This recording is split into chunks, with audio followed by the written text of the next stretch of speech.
భగవంతుని యొక్క నామ సంకీర్తనం చెయ్యడం నిజానికి చాలా తేలిక, కానీ భగవన్నామ సంకీర్తనం చెయ్యడమే చాలా కష్టం.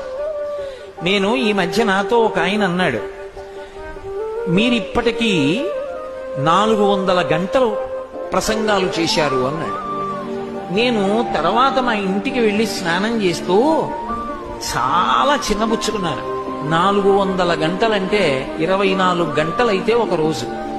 అంటే కనీసంలో కనీసం ఇప్పటికి నాకు 54 ఏళ్ళు వచ్చాయి. 54 ఏళ్ల వయస్సులో నేను భగవంతుడి గురించి చెప్పింది 5 రోజులు కూడా లేదనమాట. 400 గంటలు చెప్పానంతే ఇప్పటి వరకు.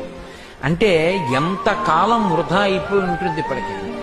ఎంత నేను అక్కర్లేనివి మాట్లాడుంటానో, ఎంత పనికొచ్చేవి మాత్రమే మాట్లాడుంటాను. భగవంతుడు మనుష్యునకు ఇచ్చినటువంటి అపూర్వమైనటువంటి సాధనం స్వరపేటిక. ఈ స్వరపేటిక ఉంది కాబట్టే మనుష్యుడు ఒక్కడే భగవన్నామం పలుకుతాడు.